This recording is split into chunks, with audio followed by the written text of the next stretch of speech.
poin yang keempat, bacaan Al-Fatihah makmum di belakang imam. Apakah makmum harus membaca Al-Fatihah atau diam saja, atau apa yang harus dia lakukan? Makmum, kata penulis, tidak diwajibkan membaca Al-Fatihah dalam sholat yang bacaannya dan suratnya dibaca keras. Bahkan disunnahkan diam, karena bacaan imam sudah cukup baginya, berdasarkan sabda Rasulullah SAW yang diriwayatkan oleh Imam Ahmad, Ibnu Majah.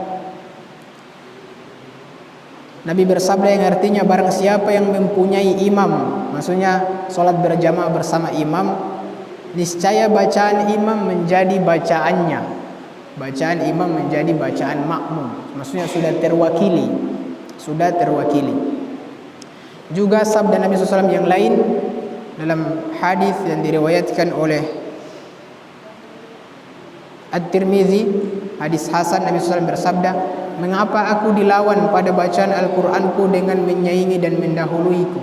Maka para sahabat tidak lagi membaca bacaan yang telah dibaca keras oleh beliau. Jadi kalau misalnya sholat maghrib, sholat subuh, sholat isya yang rokaatnya itu bacaannya keras, maka makmum tidak wajib membaca Al-Fatihah, tidak wajib membaca Al-Fatihah dan juga surat-surat setelah Al-Fatihah. Jadi dia cukup mendengarkan saja, cukup mendengarkan. Bahkan disunnahkan untuk diam menyimak bacaan imam.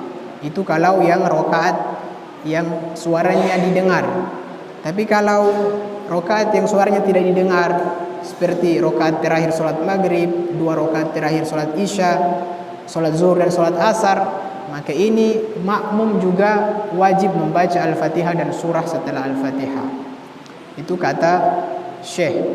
Pada zaman Nabi SAW, ketika sholat yang suaranya didengar Nabi imam, ternyata ada sahabat yang baca juga di belakang Nabi.